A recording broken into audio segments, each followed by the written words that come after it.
Good evening, Facebook. Welcome, welcome, you guys. Tonight we're going to be talking to a author, and this is his book right here, you guys. It's called "Escape from the Texas Cotton Field." Escape from the Texas Cotton Fields, and the author name is King Solomon Wagner. He's going to be joining us in a little bit, and he's going to be talking about his book right here. If you guys attended the Juneteenth celebration on Saturday here in Grand Prairie, King Solomon Wagner, he was here at the Grand Prairie Juneteenth event. However, he did not get an opportunity to get on stage and talk about his book, about the escape from the Texas cotton fields. I think that it would have been appropriate because, again, we're celebrating Juneteenth. It's history of Juneteenth, and King Solomon Wagner, he has a lot of history right here from Grand Prairie and also the Burr Creek urban area. And tonight I am going to bring him on. He's actually still here visiting in Grand Prairie. He have a flight out tomorrow back to California, but I just couldn't miss this opportunity, and I'm sorry that the opportunity was missed on Saturday. I just think that when we have individuals that's visiting us, visiting our events, we got to recognize them. We got to bring them up. We got to allow them to talk about, their book. Why was it important for King Solomon Wagner to write a book about escape from Texas cotton fields? You guys, so tonight I've asked him to join us. So in a little bit we will be hearing from him, and I mean it's an awesome book. I encourage you guys to buy a copy of his book. His book is dedicated to his mother, Laura Roberts Wagner. Let's see if you guys can see a photo of his mom. He dedicated this book to his mom as he joined us. We're gonna be bringing him on, but my mother, she picked cotton also. My mother is from Buffalo, Texas, right here in the state of Texas, a little country town called Buffalo. You guys, if you're going to Houston, you got to pass Buffalo. That's where my mom is from. She's from Buffalo, and right there in Buffalo, Texas, my mother, as a young girl, used to pick cotton with her mother right there in Buffalo. So I can relate to some of the stories that King Solomon Wagner is talking about in his book. And he did come here to Grand Prairie on Saturday, but hey, you guys, they missed an opportunity. They should have brought him on stage. They should have allowed him to talk about his book, Escape from Texas Cottonfield. So let me see if I can bring him on right now. I'm gonna try to bring him on.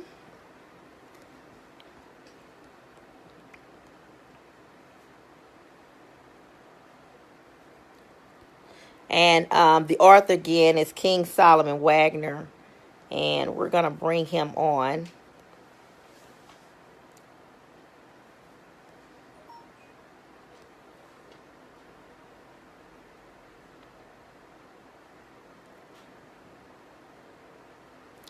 Okay, guys, we're gonna allow him a few minutes to get on.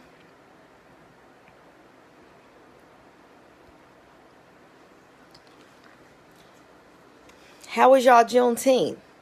How are you guys Juneteenth? But Mr. Wagner, I just spoke to him, so he will be joining us, you guys. He's going to come on, and he's going to talk about his book, Escape from the Texas Cotton Field. And again, he lives up in California. He actually came down to participate in the celebration of Juneteenth here in the Bear Creek urban area and also in Grand Prairie. He is the son. His parents is Calvin Roosevelt Wagner Sr., born in 19. There's King Wagner. He's joining us now. His parents is Calvin Roosevelt Wagner Sr., born in 1904. He died in 1980, and then his mom is Laura Roberts Wagner, born in 1905, and she died in 1997. This is a picture of his parents. Again, it's just an awesome book to get. So I'm going to try to bring him on. Mr. Wagner, what I'm going to do is now try to bring you on. You should be getting a message that's going to say you're going to have to confirm it. So I'm sending this ad. And so when you get that, go ahead and confirm the invite that you're receiving. And then you'll be able to come on and you'll be able to talk about your book. Right now, we're getting ready to hear from the author, King Solomon Wagner. He's actually visiting the city of Grand Prairie. He will be leaving tomorrow, going back to California. But I just had to take this opportunity to bring him on Facebook Live. How are you doing, sir? I'm doing great. How you doing? Thanks Excellent. for having me. Excellent, excellent. Well, you got an audience, and again, thank you for coming on tonight, and thank you for sharing your book with us. I am decided. I'm excited about receiving your book. Thank you for mailing me a copy. Um, I have probably read your book probably at least 20 times. Going in here because I like history. I like history, and I like knowing about the history right here in Grand Prairie and also Bear Creek, the urban area, because many people don't realize that Grand Prairie goes all the way out to Irvin. And many people were related That's that right. lived in Bear Creek and that lived in the Dalworth area. So, you guys, we have Arthur King Solomon Wagner that have joined us. And again, he's here. And just tell us something about yourself and then get off into your book. Well, God put it on my heart. It's a mission to try to come up with something so we can make people realize how important that their pasts are. Everybody else can have a past, but we can't have a past. It don't matter. So what I did, I started at the roots. I tell about how in we was 1955, we came to Bear Creek, and the reason we got there was my mother. My mother was trying to escape from the Texas cotton fields. So what happened, my dad was a sharecropper, and he didn't want to leave. So just stories about what happened down there. I tell how this powerful woman of God died 2 times in childbirth, and I'll tell about how in the late 1800s, late 1800s, the mothers had a dream. Also, the mothers in the early 1900s had a dream, and their dream was education. Everybody think that Dr. Martin Luther King came up with the dream. It was his mother, and their thing was to have an education and get their children out of the cotton fields and out of those crazy jobs so they could do something. So my mother had 12 children, and 7 of us graduated from college, and she got doctors, lawyers, teachers, and everything that she wanted, just like all the mothers in that era. So what we're doing with my book is trying to get the mothers of today to go back to the foundation. See, we lost these mothers because they lost their values. See, behind every good family is a great mother. So I talked about how my mother was the first single parent. When we come out of that cotton field, my dad, he had it made down there. He was the boss, and he had 14 children. He had cars and all that, and he didn't want to come back to the city. And so my mother took 5 children and 5 grandchildren and took us to Bear Creek. And we got out there, and she worked 2 jobs and did all kind of things trying to raise us. And so I tell the story about how we were bused. I was bused the first year, 1955. We went to West Dallas, which we got over there. They had 2 students and we had 18. There was something wrong with that picture.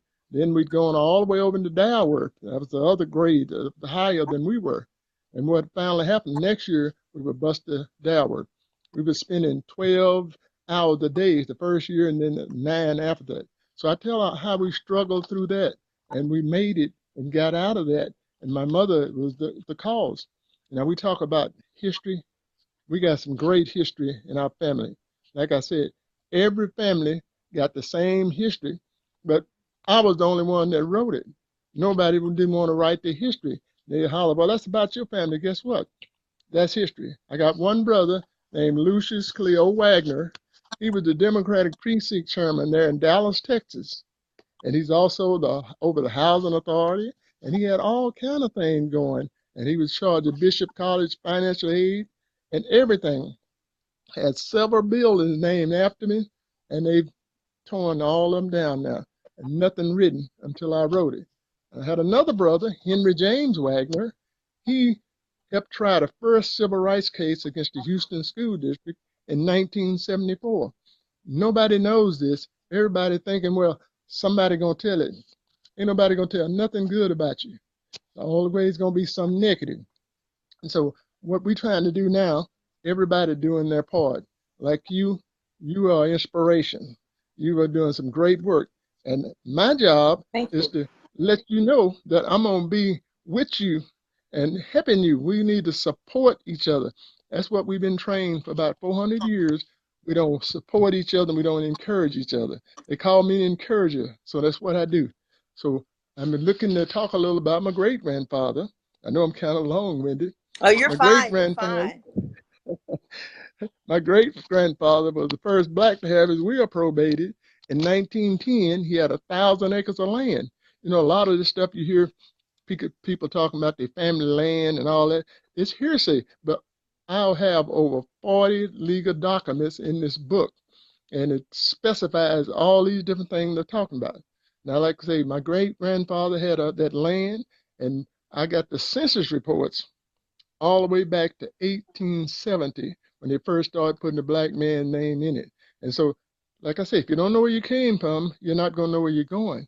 And so, everybody got history except us, but I got it documented in here. I got it down to all my great grandchildren. And that's what I encourage everybody to do. Get in there and do your family. I got death certificates in here and marriage certificates, everything that you're looking for. And so that's what it's about, this book. And what it is the blueprint. I'm trying to get everybody to just sit down and start writing. You know, I did like a lot of the, blacks did. I pulled myself up by my bootstraps in the middle 1980s. I'm operation manager, major trucking company. I had some great jobs. My wife was an RN. We making over $100,000 a year. We had it made. We done pull ourselves up by our bootstraps. But then all of a sudden we go, what's this all about? We had forgot families. No more that my five and no jive. And that's where they trained us to get individual. We get out here doing it and we think we got it made. And then we get 80 or 90 years old, it don't mean a thing. So that's what my book's about, trying to get everybody to just look at your family. You got 12, like I said, we had 12 in there, and we had some characters, but we had some, it's about. So I'm gonna let you ask me a question, if you would. So, Mr. Wagner, what motivated you? I guess what gave you the drive to want to write about your family history and about history right here in the area? What motivated you, or what gave you the drive to do it? Because a lot of times people say, "Oh, I'm going to write a book," and then they just don't do it. So, how did you get to motivate yourself? Well, here's what really happened. My brother Lucius, he started it in the 60s and the 70s. He had my father's side. You know, it's tough to go down your father's side. Like in my father's, if you looked in his genealogies, he had three wives, and all of them was right there together. So we couldn't go no farther than my father's side. So, but what really got me going is we've been having family reunion, tractor meetings, and so forth. We've been doing this for probably 100 years. I got pictures of, where they having them in the meetings. And so we got several writers in our family. And every year I'd get up at the family reunion, somebody ought to write something about family history. So finally my daughter said, why don't you do it? And so what I did is I collected all the stuff that my brother had already gotten, and I was putting it together. And then I had this young lady to help me with the book. We call her Yobo. Her name is Yobo. So what happened is I was reading her book at somebody's house. You know, like I said, encourage each other. And I'm sitting there reading her book, and I decided I would call her and order two books. So I called her and ordered two books, and she asked me about the writing. And so she was instrumental in me getting it started, and that's what it's about. You know, you have to have somebody that's going to encourage you. And that's what we've lost as a black nation of people. We don't encourage each other. We can tear each other down, but we don't want to encourage each other. So that's what I'm trying to get everybody back to doing. Just encourage each other, lift each other up like you. Let's lift up Angela and let her know that she's doing a great job. Thank you. You have a question here from Diamond.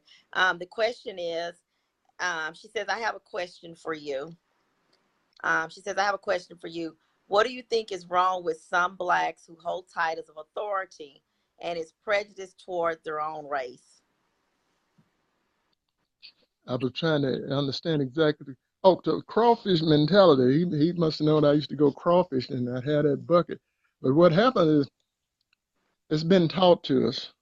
We I remember I was in Dallas. I was one of the first peer councils in the 60s there, and they were trying to get together in Dallas, and the Spanish and the blacks was really doing good, and all of a sudden they put somebody in to start a fight, and so they know our weaknesses, and so we've been trained. So what I'm trying to get everybody to do is get away from that mentality. We spent 400 years just getting along to get along, and they always got something. After a minute was the hair, and then the skin, just little things that we thought were important, and all it was is something to divide us. So long as you got everybody pulling against each other, you could sit up and take that crawfish, that bucket we used to use, and have crawfish all the way to the top. You didn't have to worry about none of them getting out because they pulling each other down, and that's what we're doing as a race of people, pulling each other down. So I encourage people, let's lift each other up. So they got another question there. Um, let's see. Let's go through here and see if there's another question. Yeah, as I say, we got a long way to go, but we're making positive steps. It's good to see some young people like you getting involved. Usually we sit up, like I said, I've had some of the greatest jobs in the world, but sometimes our thought process wasn't right. We thought that we were supposed to get all this, amass all this wealth and so forth, and we weren't supposed to be helping each other. And we're in competition. I got a friend who owns an insurance agency in Inglewood, California. 67 years. He insured me 45 years ago when I moved there, and he insured all the movie stars and everything. I said, "Why don't you write a book?" I was gonna help him. I don't want to be writing a book. It's like patting myself on the back. I let other people. I said, you know what? Ain't nobody gonna say nothing good about you. You have to get it and put it out there. If you don't write it, it's gonna be lost. And that's what we've done. We don't write nothing. We depend on word of mouth. Right now, you have another question coming from Facebook watchers. They want to know, what do you think about the phrase "Black Lives Matter"? But I'm like this. As a race of people, we all matter people, but the Black Lives Matter is an entirely different story. We're talking about the violence that's coming against the blacks, and if we don't stick together, what they do is they put words in front of it like black to make it seem like something bad, and that's what they did. Like Black Panthers, that was supposed to have been bad and whatever. But we have to get them and let them understand that we are not ready to go through all of that. And what is happening is we want to sit down and have a dialogue. That's good, but a lot of people, they don't talk from their heart because we know what's in a person's heart. It's just something that's ingrained in us. Like I said, I studied psychology and all that. It's a lot of stuff that's in people's heart. Out of the abundance of the mouth, the heart, the mouth speak. And some of them, they get heated and they'll say anything. But the main tool is love, and that's what we have to try to get back to. And we got to let it continue to let Black Lives Matter. But everybody want to try to make it a derogatory thing when it's not. Okay, So and yeah, so I want to ask you a question. I'm an activist. I'm an activist, and I grew up in the Dalworth community. So Grand Prairie, Texas, is my home. I was born at Parkland Hospital, and I did my early education at Head Start, and then I went into public school right here in GPISD, and I obtained my master's degree. And also, I attended a HBCU, which I'm very proud, because growing up in Grand Prairie Independent School District from K through 12th grade, I probably had one or two African American teachers through that whole entire education system for me. But when I attended a HBCU is when I really began to understand and realize who we were as African American people, because I was engaging with African American students, and that was like a culture shock for me, because from kindergarten to 12th grade, I had been in a majority white school district. So going to a Uh-huh. HBCU was a culture shock for me. And then that's when I began to realize that that people are the same. People are the same. You have some good people that are African Americans. You have some bad people that are African American, Hmm. just like you have some bad white people and you have some good white people. And I learned that because it was a culture shock, because I witnessed so much chaos amongst black students at a HBCU school. And I had to learn and I had to grasp it and I had to understand it. Then I had to start understanding and learning African American history to figure out why it was so much chaos amongst Hmm. us as people. Then after I graduated from college, I had an opportunity to work for the federal government. So I've worked in foreign countries, and when I went to a foreign country working in Europe, then I'm sitting there thinking, wow, the Germans treat me better than the Americans. You know, Yeah, I'm yeah, American citizen. I'm living on the economy. And then back in the States, we're so caught up in black and white and people not getting along and so forth. And then when you're introduced to the military culture, it becomes like one big family and so forth. But when I came back to Grand Prairie, Texas, my heart melted because I was seeing African American women like in their 70s and 80s saying yes ma'am to 16-year-old white girls. And yeah, yeah, that mentality made me become concerned, because that was not the time of history we were living in.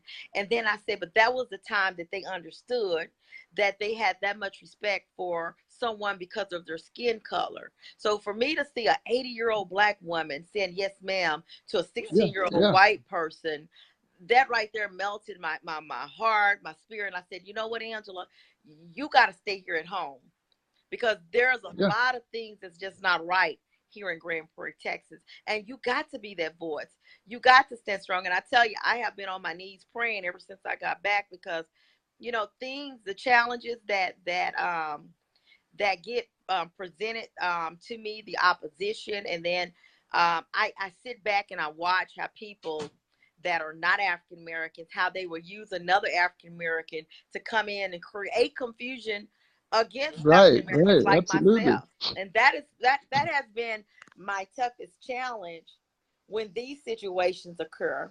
And that is the reason I said, you know, Angela, your job, your task is continue to advocate and continue to tell the people the truth, and don't get caught up in That's this right. political Yeah. arena. So for me as a activist, I want to ask you,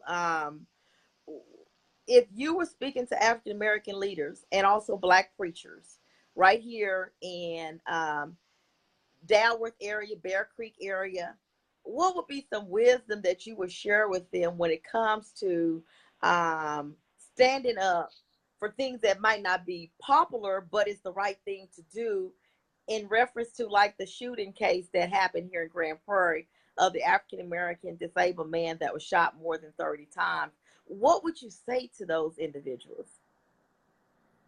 You know, being from California, I've seen it all. I've been out there since 1972, and going back and forth. What I would say to them, you can't have turn a blind eye. You got to get involved. You can't be over there in Africa trying to fix something, flying over 50 states and a million cities to get to Africa when you got something happening right there in Grand Prairie. And that's what we do. We are afraid of confrontation. You can even see on Facebook when something that's not popular, you ain't gonna get many comments on it because everybody's scared that something's gonna happen. But if you're speaking from your heart, people can see your heart in what you're saying. And I would suggest to them, start getting involved. Stop worrying about the money. I used to be hooked up with all the different ministries, uh, uh, TBN and all that, and all these others. And that's not where it's at. Where it's at is the small people. And that's what I do. I go around the people. I have an insurance agency and I insure ministries. And we're trying to save this 4th generation of young blacks that we've lost. And the main reason because they weren't trained up a child, and the mothers, did a good job the best they could, but the system fixed it where they could fail. And so what we have to do as ministers and get involved with family right around in your area. Don't run to Africa. Run to Gardena, California. Run to Dalworth. Run to all kind of places. Oak Cliff, I'm over here looking around at Oak Cliff and this place is just about to fall down and don't seem like it's any concern. So we have to stop worrying about how big our buildings are and how much money is coming in and get back to the foundation, get back to thinking about the people. I totally agree with you. And as you were talking about some of our ministers that do go over to Africa, I'm sitting here thinking the city of Grand Prairie sits right in the backyard of the Potter's house. Hmm. And we know that Bishop T.D. Jakes, a well-known leader and minister that's known worldwide, the city of Grand Prairie, Dalworth community sits in his backyard of his church. And we do need people like Bishop T.D. Jakes to pay attention, to speak up about things that are going on in his backyard, such as the shooting that taking place at IKEA on Right, April the right, right. 23rd. If he take a stand, I think that ministers that do want to say something that lives here in Grand Prairie, I think then they will probably come forward and stand with Bishop Jakes. Because sometimes it takes a recognized leader to come forward and be a Absolutely. spokesperson. Then you'll see the other leaders that was afraid to come up and speak tend to want to join them on the platform. So, I totally agree.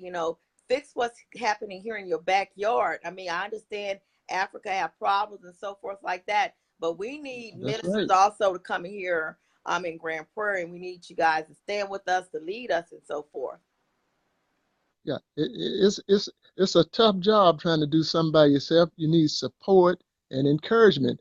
And for whatever reason, like I said, I'm from Los Angeles, general area. I did every kind of ministry, rest homes, and all that. And just seem like you're by yourself. But guess what? You're not by yourself. You're not by yourself because I'm praying for you and I'm Thank you. supporting you Thank you. and hopefully encouraging you. And that's what I want people to get in the habit of doing. We've lost the desire to see somebody doing better than us. They think that, like with, a book, they think it's going to make me better. It ain't going to make me nothing. It's not about that. It's about a mission that I'm on.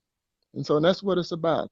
This book don't mean nothing to me other than getting it out there so people can see how to, mothers especially, show you how to train up your child and show how to work a family, work together, and show her how instead of, a lot of ladies, they talk about, my man, I'm going to get me a man because this one here, he don't do this. I tell them, you know what? When I met my wife, I was doing all kind of stuff and she didn't beat me up. I got a long testimony. She didn't beat me up, but she did just sit back and wait. And before it was over, she had me thinking I was the greatest man in the world. I was running things. Guess what? I was backroom cleaners and all kind of stuff. You got to build up your man. See, and they want to lay the problem on the man. Women supposed to build up the man, and behind every good man is a great woman. And God placed something in my life, and they, keep it going. And that's a blessing. That's what we have to do as a family. Excellent. That's a good point Amen. that you make. That's a good point. Women have to build up their men. You have to build up your man in order to encourage them. And that way we'll have more men out there trying to lead as well. Because I'm not, That's right. I'm not seeing that here in the Dalworth community. It's like that our leaders have become silent, some of them. A few of them are still speaking out, but some of them have become solid. I don't know if it's because so many different organizations are receiving funding um, for nonprofit organizations And Uh-huh. sometimes Uh-huh. by them receiving either city funding or state funding or federal funding, sometimes they don't want to come out and speak up about an injustice because they fear that Yeah. their funding is going to be cut off or they won't be approved for local grants and so forth. What do you say about that? Well, I saw that coming in 1967 and 68. I was working at Stemmon Freeway at A&A Liquor Store. And cross over the way, the dryer over in West Dallas, they had the housing projects. And they had the ladies, they give them a nice two-bedroom apartment, but the man couldn't stay there. And so that's how they started dividing up the home. They did that nationwide. But I always say that, a man has to feel like that he's, doing something. And the woman's job is to make him think he's doing something. I had one lady, they was in Bible study. This is the wife. And one of the deacons asked the husband, say, could you read so-and-so, brother? He can't read, you know, and that kind of thing. You have to have compassion or whatever. But the system is set where we've destroyed the family. See, we get taken out of order. God, Jesus, man, woman, child. And what we did is we just let it go by the wayside, let a few bad ones mess it up. And so, as far as discipline the child, we kind of, just let that get away. And so consequently, all the mothers that was raising these children, I'm going to say this in love. A woman can raise a great child, but she can't raise a man. That's what happened. I talk about it in the book. When I was 14, I was running around doing all kind of crazy stuff, crawling in bed, and my mama come in there, and I'm thinking she sleep, pull the cover back, and beat me with extension cord, stick, whatever she had. She did that for about a couple of months. Then finally, one night, she pulled the cover back and she said, you know what? It's time for you to grow up and be a man. She made me raise myself. I was the leader in the house as far as the other children concerned. And so what happens, we people think that, well, he ain't nothing but a boy. What was happening back in Compton, California in 2004, when them 12 and 14-year-olds was coming up and they started shooting, people, they hollering, well, it ain't nothing but boys. I said, you know what? When I was in the cotton field, when I was 12 and 13 years old, I was thinking about a wife, a house, and all kind of stuff. And so what you have to do is let them realize that they are men and then go from there. And so that's what's torn up the house right there. We got it out of order. So what we are believing to do, we go back to the foundation and reconstruct the family. And that's a lot of things. I know it's an area in Los Angeles I was in for a while. I see these 75 and 80-year-old mothers coming in with these 40 and 50-year-old children. They treat them just like they babies, see.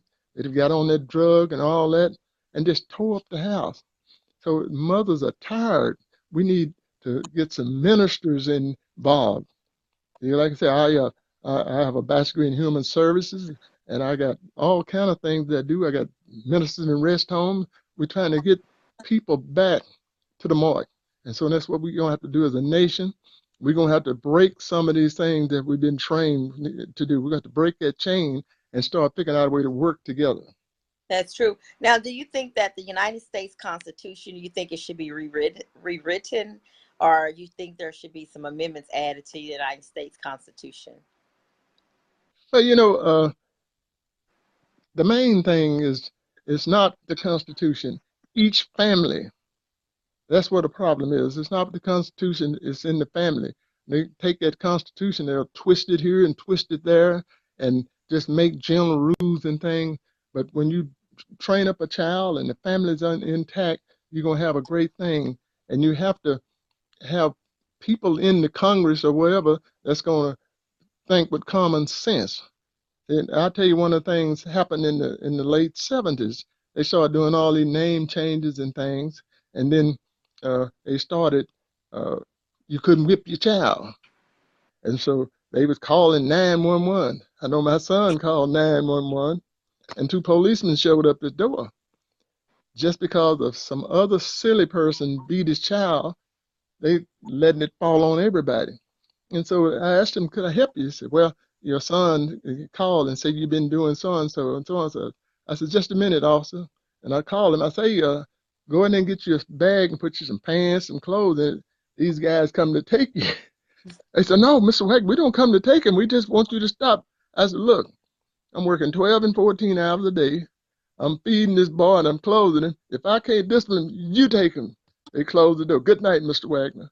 So I had more of us parents stood up, we wouldn't have that particular thing. So it's not the laws, it's the family of the laws, because you can nitpick that Constitution all you will. I was a constitutionalist for a minute. You can nitpick it and pull it over here and pull it over there, and that's what a lot of them do to try to get out of things. But the whole thing is going to have to be men get back in order and take care of their home. And let me say this also. During the month of January, during the Martin Luther King holiday, right here in the Tarrant County area, you had so many African American people that were upset because the governor of Texas, Governor Abbott, was going to be riding in the parade, Martin Luther King parade in Arlington. And they felt that his views did not mirror with Dr. King and that he did not have a place to be in that parade. And you had so many that African Americans that spoke out against that. But when you see a shooting like the one of Carlos Hyde Sr. right here in Grand Prairie, Mm-hmm, where a mm-hmm, man is shot and killed he's shot more than 30 times. You don't see that outpour concerns of them same African American leaders that was against the governor of Texas that wanted to participate in the Dr. King parade in Arlington. You don't see African Americans just showing that type of um, like that, up being upset. mm-hmm. So why do you think that's the case? Because I mean, Governor Abbott, although he does not mirror up to Dr. King's views, but he is still the governor of the state of Texas. We have a president that's the president of the United States, President Trump. A lot of us disagree, and some of us agree with some of the things. But again, Mm-hmm. he's the commander in chief, and that's just like saying if he comes here and wants to ride in the parade, Martin Luther King parade, you know, do we disrespect authority position? That it's just something that I guess just came to my mind. I just wanted to get some feedback on. A lot of times you see us arguing and speaking out against things of that magnitude, but when Carlos Hyde was shot more than 30 times by Grand Prairie Police, you don't see the same um, African Americans being transparent Right, as far as right. showing their concern about that. What are your thoughts? Well, I think everybody should use common sense, and that's not common sense. He wanted to be in the parade in the first place, even though we had President Bush in the march in Selma, and so forth. When they was in it, they didn't show him, but he was there holding hands too. But it's a act of solidarity, and that's what they, trying to show. But when you know that the person is not genuinely there, it's a pretense, and that's what we're getting a lot of people now trying to play like they're actors, and they trying to make it feel like you think they in love with you, and I can see that served, And they don't care like they nothing really about are. you. They really in your corner, and what they don't, that's just like your enemy. You know who your enemy are, so enemies not supposed to act a certain way. And when they want to do something different from that, then that's different. Like speaking of our president, these other guys, they are, yeah, we're gonna get this tax break. I had one guy, I'm gonna get this book, and I'm gonna be. I said, man, let me tell you what, forget that. Ain't nothing coming to the bottom for nobody. It's going to the top. I said, they've gotten grandmother's money. Now they had great grandmother's money and the poor. I said, so you just better figure out a way to get your two jobs. That's what you're trying to do, because them taxes ain't coming that way. So we have to stop being naive about stuff. So if we were dissatisfied with him riding the parade, maybe we should cancel the parade and let him ride by himself. Well, Yeah. that's what So they end up doing. The okay. organizer, I don't know, the organizer that was, trying to pull it together. I know that at the end of the day, they end up canceling that particular parade over in Arlington. but there was like a Oh, big okay. fuss about, the governor, coming to participate. And then I'm just, sitting here thinking, hey, you guys, an African American guy, a disabled man, was shot more than 30 times right here in Grand Prairie. A human life was taken. It was an overkill there. I just think that, Yeah, the yeah. things that we need to be really being vocal on and standing up when an injustice occur. I just see that right here in Grand Prairie, Texas. And also you see it in urban as well, in Bear Creek and the Dalworth communities, that you actually have African Americans, some of them, that lives with inside of fear, where they're actually fearful of Uh-huh. standing up. Mhm. And Yeah, and how do you recommend to of people breaking that fear that they live in, thinking like if you speak up, that then the police gonna harass you or your family, or you gonna lose your job and so forth? How do you help people to come out of that fear? I always like this. Ain't no job or nothing worth your dignity or worth your self-respect. Like I said, I've had some great jobs, operation manager, trucking companies. I was one of the first machinists and dresser and all that kind of thing. Great jobs in the 60s, but once they did something that was against what I wanted to do, that's why I left dresser in 68 and went to work at A&A liquor store and went back to college because they did me injustice, see? And you have to be able to stand up and do that. And what we do, we get on the job and we think that if we lose that job, we ain't gonna have nothing and that's the way they try to make you feel. And consequently, we don't stand, we fall. And a lot of times, if you don't stand together, you fall. And I had one job, and I hired this guy as a supervisor, one of my nephews. We used to hire kinfolk. And there was another guy named Gary. I was the operation manager, and this guy was named Gary. And so uh, the terminal manager, so Gary said this, and Gary said, "That's all you know how Gary is." I'm thinking it's a white Gary, right? Come to find out, it was my nephew.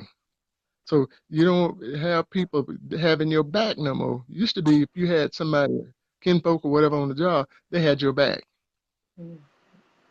And that's right. Yeah. So Okay. Do you think I, if let me ask you this, Mr. Wagner, do you think your life would be different if you had stayed here in Texas versus moving to California? I think it would have been a little different because I was involved in both places. I my main emphasis was uh, getting an education. I was thinking about being a policeman here because I was our policeman in service for 4 years, and then I decided not to do that. But the whole thing was always to try to get a good job and get a good woman. So, and I was blessed always with both. And so I think if I'd have stayed here, I'd probably been, doing some of the same things, but uh, they would have probably called me a radical here, like they, kind of label most people that stand up. Most Because I definitely. stood up to get some tough ones in California. Yeah, yeah. So So you we were need more there when radicals. you were there during the Rodney King beating. Yeah, yeah, yeah. They, I was there doing that and the riots and all kind of things. I know I was working in Compton, California, and they come to me. King said, won't you go out here in Silverville or someplace out there and ride and pass all these different little towns, Ku Klux Klan? I said, man, is you crazy? I just take off. I am not doing that. I'm gonna work right here in Compton. So I kept coming to work every day right there in Compton, and it was a lot of uneasiness going on, and sometimes that causes changes because a lot of people ain't gonna listen, and so that's one of the things they were doing to get attention. So I don't think we'll have to resort to that, but we're gonna have to show up that we together on different issues. We can't be so divided. What they'll try to do is like if you watch our president, he always got some black guy to come debate a black guy, see? And so that's what they do. They keep us against each other. And then, they try to get ballot points. So we're going to have to, one of these days, get up and say, not me. I'm with them.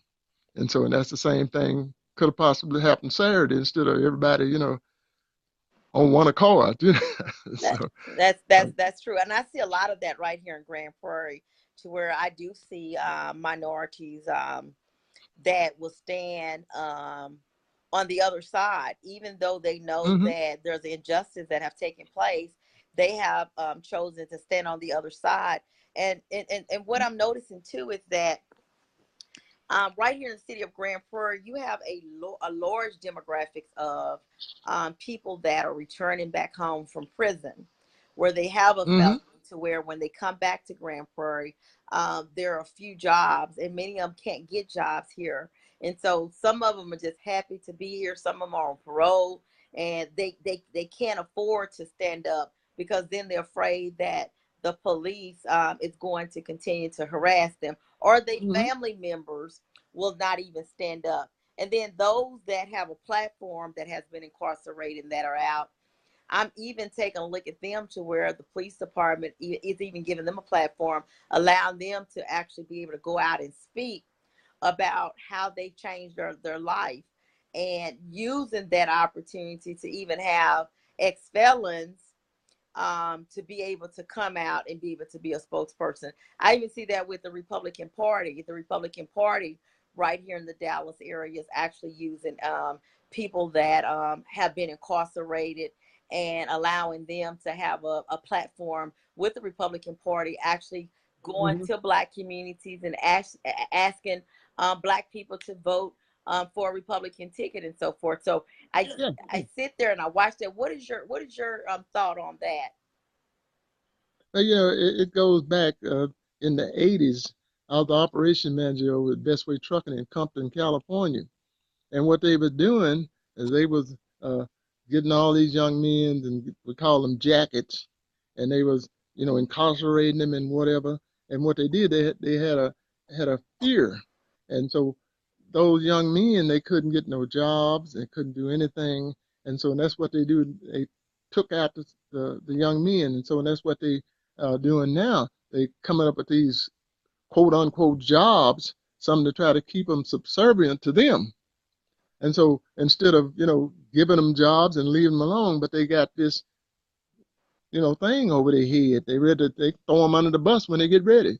And that's why they getting dedication. I was looking at some of them guys there the other day, and I'm looking at them, real close. And so, like I said, that's one of my thing. I ensure a lot of ministries, and I see them. And sometimes, if you've been around enough, you can spot. And so that's probably what they're doing, and that's why a lot of the people, we are not really ready to step up and step out.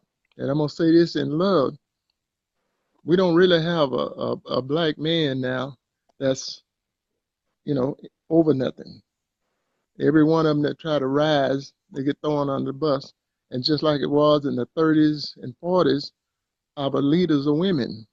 See, like I said, women can do a great job, but it's out of order. See, and it's not a political thing. It's just that, like my mother and all that, they had to, struggle, but they made it work. But it's not going to be strong until we get some men that they can't throw on the bus. Like we had a president, they tried to throw him on the bus and couldn't get him, and he had his limitations too, But like I said, we know I was sharecropper's son in the 40s. I was in the cotton field, and we had certain things that we could do and what we couldn't do. See, and that was your mother training you, and so now that's the kind of thing. So yeah, it's a tough thing to do, but we don't have to just support each other and encourage each other. Let's keep doing what we're doing. Everybody do a little here and do a little there. Everybody can't do the same job. They don't have the same mission, but you got a mission. And so that's what we're gonna have to do is more people stand like you for what you're doing. And then we need people to support you instead of turning their back, nitpicking what you do and what you say, you know. And that's not how we do it. But that's the way we were trained. That's not where it's supposed to be. Yeah. So Well, that, that so that's true, what because right here in the city of Grand Prairie, we have no African Americans that are elected officials on the city council, nor do we have any African Americans that are elected officials on the school board. And that right there speaks volume, because the city of Grand Prairie is a majority minority city now. And it seemed as though every time we get African American to run for a position on city council or school board here, majority of the blacks just does not come together and get them elected on those boards and on the Hmm. council. Yeah, yeah, yeah. That's a division thing. I know in the city I'm in, we had a, a, a Spanish lady running, and we had two blacks, a man and a woman. Now, instead of them getting together, I told one of them, instead of y'all getting together and decide who ain't gonna run, they both ran. They split the vote, and the other Spanish lady won. See, so we have to use our mentality. We have to think about things. We just can't, jump up and do this and do that. We have to have an understanding, and we have to be educated about how the system works, how the political system works, how the voting system works. We can't just go out there and just wing it and pray. We got to have knowledge, and that's where the education comes in. Okay, Yeah. okay, and let me ask you one more question. Dallas District Attorney has a African American female, and actually she was appointed by Governor Abbott to serve in the Hmm. position that she currently in. Because the elected Dallas official, a Dallas district attorney, she had resigned, and then the governor of Texas had to come in and appoint someone to Hmm. actually serve there. So he appointed a Republican African American female to serve as Dallas district attorney. So right now, her name is actually on the ballot, and she's running against a African American male who's running on the Democratic ticket. Uh-huh. Um, her name is Faith Johnson, and I'm still watching. I'm watching Miss Johnson, watching the things that she has done in the within the year time that she's actually been there as the Dallas District Attorney, and then also I'm paying attention to the things that she also remains silent on and so forth like that.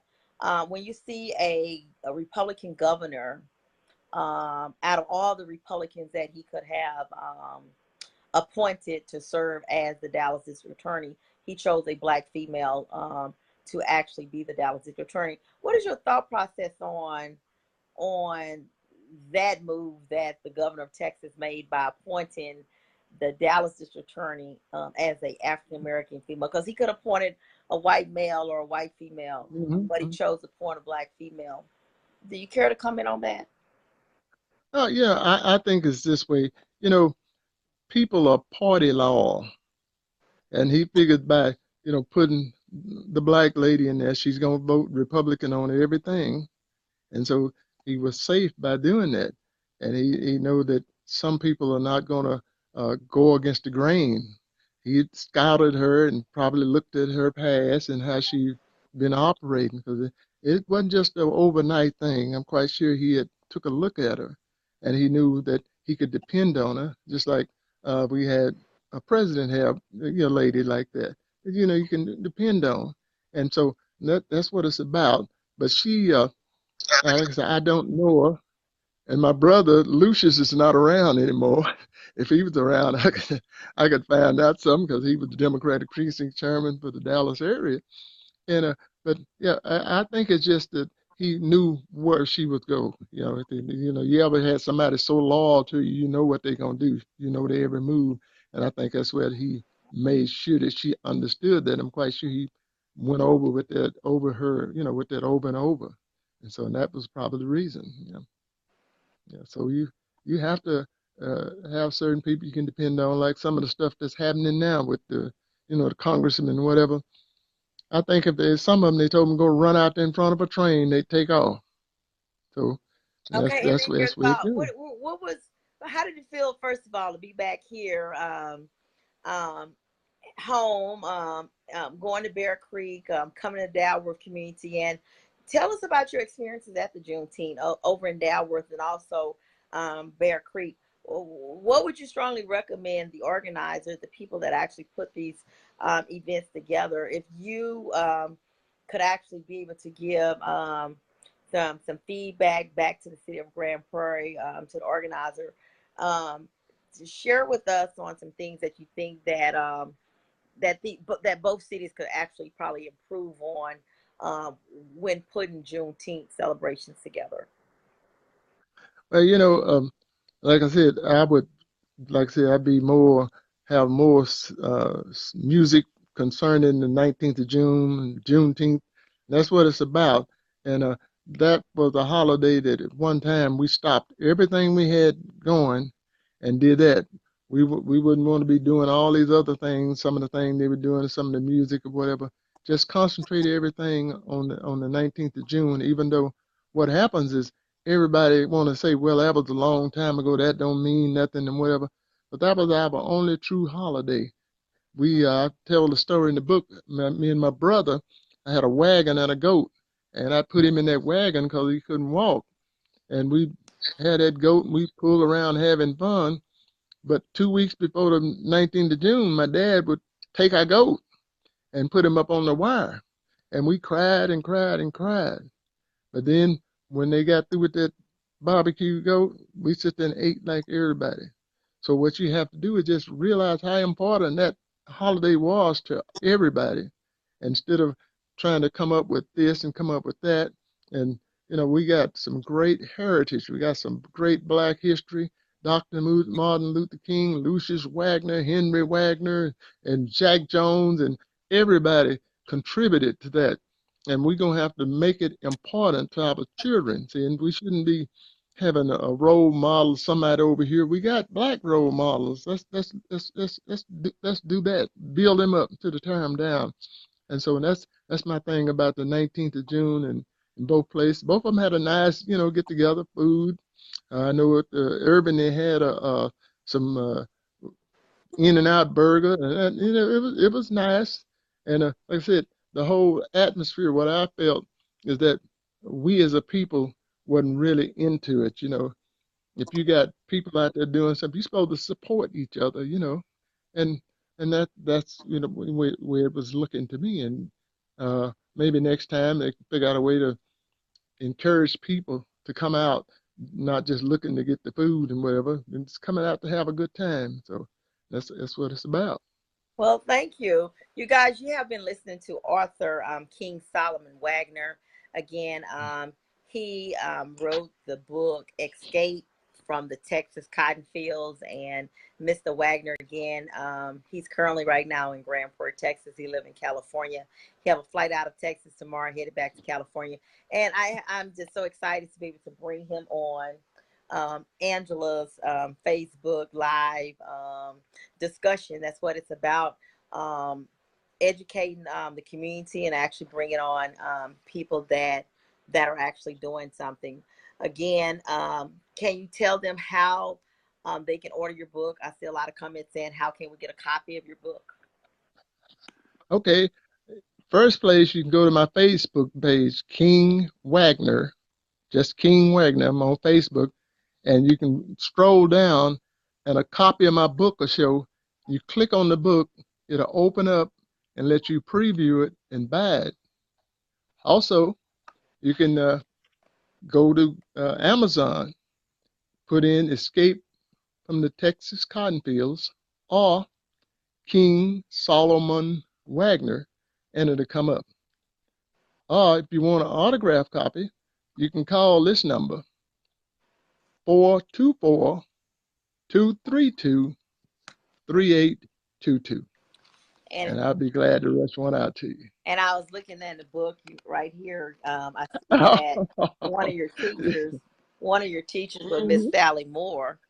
Um, Yeah, yeah. so did you get a I got Demis Moden in there too. Oh, and Delmas send me a messenger inbox on yesterday, and I need to return his call because Delmas, he graduated from Texas College. I graduated from Texas College. Right, right, right. So I usually Yeah, see him at homecoming. So again, he just recently inboxed me because I reached out to him, to tell him that, I need your support. I need you to come out. I need to fill you in, let you know exactly what have transpired here in the city of Grand Prairie.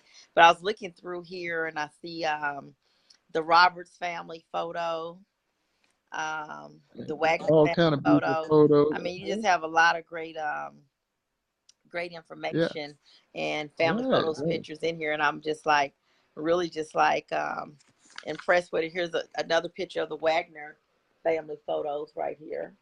Again, you guys, Yeah. I strongly recommend that you buy this book. It's The Escape from the Texas Cotton Fields. And hey, you guys, he was right there at Tyree Park in Grand Prairie on Juneteenth. I just wish that someone would have, you know, brought him up on the stage, you know, and allowed him to talk about this book and be Mhm. words. We talking about your college, Texas College. Texas College, yes. My sister Mamie, you know her. She's involved with the alumni. Her and that's one of the ones I mentioned in the book that I'm in the school and didn't know nobody and didn't know no teachers and I was kind of treated a little different. And come to find out, a bunch of the teachers went to school with my brothers and sisters, and Delmas Moden and my sister Mamie went to school together. Oh, you know what? My Oh, friend Kim was just trying to call me. So Miss Gilliard? say that Your again. sister? What's your sister last name? Eight Gilead right now. Okay. Mamie Wagner Gilead. Okay. Yes, I do know her. Matter of fact, I had an opportunity to meet her at Texas College at one of the alumni events, and Kim Beasley, who just tried to call me. Your sister Oh, was her teacher at Madison High School. So oh that yeah, means that yeah, yeah. Kim must be trying to call me to let me know that you're her brother. Because I just see she just tried Oh, to call. But yes, you have a wonderful, that's your sister? yes, my Oh, sister. yeah. She's 84 years old Oh, you and have a still wonderful sister. running. Matter of fact, she's been trying to get Kim and I to join the Dallas alumni chapter for Texas College. Hmm. She's been trying to get us to join the Dallas chapter for some years and so forth. But wow, I'm gonna have to like tell Kim. I'm gonna have to tell her we're gonna have to go ahead and join her chapter and go ahead and Right. support what she's doing. Get together. She loves it. She's been doing it 30 years. She Also, has. She does I, an I, awesome I job. attended Los Angeles. I attended Los Angeles when they have a alumni Texas College. I go and sit in for her. Okay, so did you know Miss Irma P Hall I think I know that. She was at Dower. over in South Dallas? She's an Oh, actress. I don't. Irma P Hall. She played in Soul Food the movie. No, I don't recall meeting her. I Okay. meet so many people. Yeah, Okay. yeah. Okay, well, I Small tell you, you world. know, it's been thank you so much for sharing Thank all of you. this Yeah. information with us. And again, I'm gonna try to, get with you to see when you're coming back to Grand Prairie, and we need to get the city of Grand Prairie to bring you back while you can actually speak at the public library. And I Oh think that yeah. the city of Grand Prairie should buy some of your books and actually put in the Absolutely. library where people can be able to go to the archives and be able Mm-hmm. to take a look at the history here. I think they should buy some of your books. I'm gonna Yeah. send a little email to them and tell them, Mr. Wagner was Okay. here in town and he have an awesome book called "Escape from the Yeah. Texas Cotton Fields," speaking about families out of Grand Prairie and Bear Creek. Is there anything else you would like to say, Mr. Absolutely. Wagner, before we end the show? I just want to say, I spent 3 years going to school there in Dower, and I had a great time, and like I said, I tell a lot of it in the book, and just inspiration to the young people. Let them know that you just keep on going. You're going through. A lot of people they get depressed, with the bullying and whatever, but you know just keep on doing what you're doing, and then you're gonna be blessed because you got everybody's got something they have to do, and I would encourage everybody to start doing something instead of waiting to the last, and that's what happened with us. Everybody want to wait till we get old, trying to put all their stuff into their children. My children did this. You need to be doing something yourself. Get yourself off your mind and get busy. And that's where we've lost it at. Everybody thinking about themselves, and so that's what I do. I don't think too much about me, and so I'm blessed. Okay, who's your favorite teacher? Well, I see. Miss Johnson, I believe it was. Yeah, yeah, yeah. And I was a smart boy, but I didn't like to study too much. And we had some fun in class. My classmates thought I was smart, and I had one. He'd teacher get ready to ask him a question. I'd ask the question, I'd whisper in his ear, and he'd throw his hand up and it'd be a wrong answer. We'd have fun like that. But all of the teachers were, back then they were mellow, and they were just trying to get it done. Like I said, I found out 10, 20, 30 years later that my sisters and things knew all of them. So yeah, so it was a really good. I had a really good time in school, even though I didn't eat much. I tell about how me, Johnny Hartfield, and Rudolph Bailey and Man said, but had a quarter a day. We go into that store down on the intercept.